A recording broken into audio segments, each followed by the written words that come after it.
Only Blank redeems. Nebu and Steph discuss the topic of your choice. Why do we see things in the dark that aren't there? Should I take a stab and then you'll tell me why I'm wrong, Steph? Or Sure. So your brain has different modules in it that are each dedicated for different things. Like they may have evolved over time to solve different types of problems. And one of the modules in your brain is like a face detection. And I guess there's another one which is also related to this question, which is an agency detection. You have a part of your brain that, or some set of neurons, like I said, activate when you see a face, for example.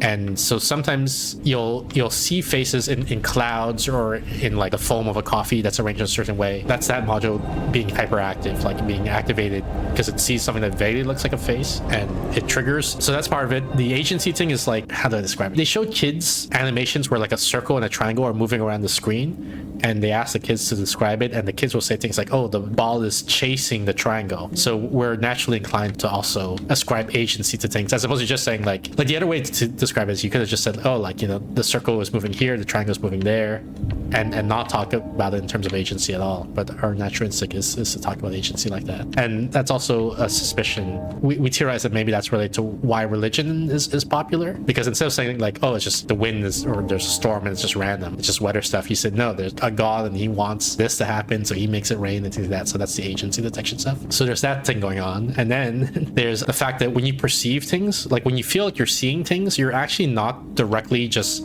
processing photons entering your eyes. What happens is photons are entering your eyes and that goes through your brain, but your brain will also make a predictive model of what the world is like and fill in the blanks in a sense. So in your eye, there's actually a giant blind spot right in the middle of your vision, because you have like a bundle of nerves, I think, that are blocking your eye there, but you don't see that. You don't see like a big like black spot in the middle of your vision. Your brain is filling it in using a predictive model of what the world looks like. And this is also how a lot of optical illusions work. It's your predictive brain just filling in things about what it thinks it should see, and so you perceive that prediction instead of directly perceiving the direct photon information. So when you combine all of those things together, that's why sometimes, like, you know, it's dark and you see something that maybe vaguely looks like a face, and then the face thing activates, and then it says like, oh, there's a person there, like in the dark, for example, just standing there. And combined with the agency thing, like this says, yeah, there's some guy in the dark or something, and then your consciousness, you actually see the person there because it's using the predictive model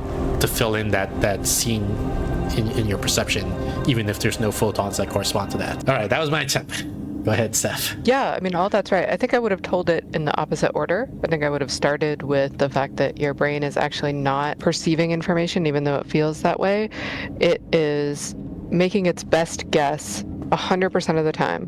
What you see, what you experience right now is a controlled hallucination, which is your brain's best guess right this second as to what you're seeing, that it updates or corrects with sensory data that is notable. Everything else that you said about that is exactly correct. Optical illusions, or the blind spot, or the fact that like the world doesn't go dark for a millisecond every time you blink, all of that are good evidence of the fact that we don't, like, it feels like you're perceiving the world, but you're not. Your brain is generating it all the time by kind of hallucinating what its best guess is, and then using sensory data to update. And that sensory data that it's using, it's interpreting through its best predictions, which evolved based on your learning history and to keep you safe. And so if you get some sensory data that is confusing or doesn't match your prediction, you are then going to be biased to interpret it in ways that fit with your learning history. So if you've never seen a picture of, I don't know, mitochondria or whatever, what you see is probably not going to look like mitochondria. You're going to interpret it according to your frame and according to what's kept you and your ancestors safe all along. So you'll probably interpret it as a face or something with agency, because if you have an overreaction to that and kind of like run screaming and it turns out it was a false alarm, you've wasted some calories. But you know, the one time that your brain's right, it prevents you alive, from dying. and then you pass on your germs, your genes onto the next generation.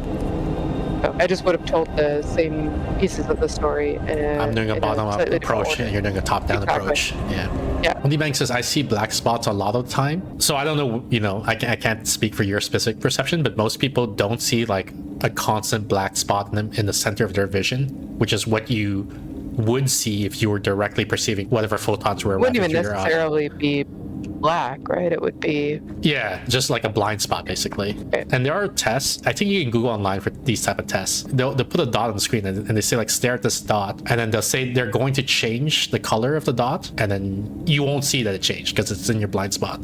But you'll continue to see the dot like in its original color. Like let's say they'll show a black dot and they'll say we're gonna make it flash red, but you won't see it flash red. You'll just see a black spot because your brain saw a black spot initially, and now the black spot is in your blind spot. And so it just says, okay, I'm just going to assume that it's still black, right? It's right. It says I haven't received any Makes its photons best prediction. that Yeah. makes me think that it's changed. So I'm going to assume it hasn't changed. Yeah.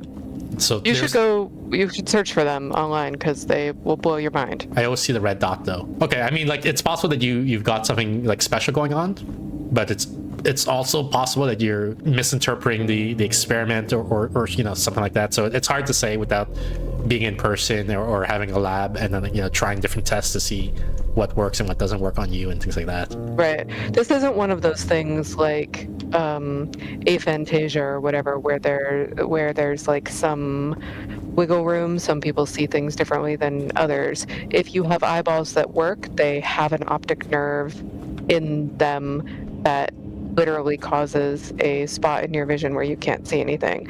And it like if you have eyeballs that are getting blood, this is how they get it. So there's no way for it. Your blind spot just exists. It's not one of those things that can be unique in different people. I suppose. Like there's a tiny chance, right, that she has a weird, right, exactly. like a unique eye that no other human has, but it's the probability no is other low. human has. Exactly. I was just gonna say, like, it's kind of like saying, like, oh, you don't have a liver. You know, I suppose there's a chance that someone out there doesn't have one, but probably they should just look harder for it. Yeah, it's always hard. We talked a little bit earlier on the stream about a related topic, which is science communication. We talked about perception of science, but now we're talking about science communication. Like, you know, like you say, it's not impossible, right? Like maybe Right. there's some speciations going on and Onibang isn't technically human type of thing, right? But the probability is low. And so, but when you say those things to the general public, it's like, it's hard to express how low that probability is, right? How low the likelihood is, right? Like, there might be one person on the planet, maybe.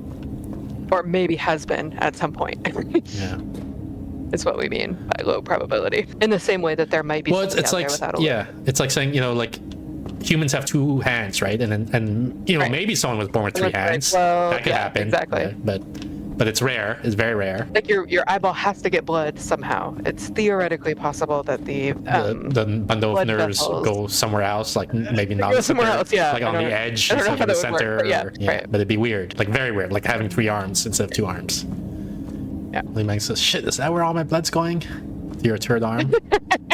we finally figured it out.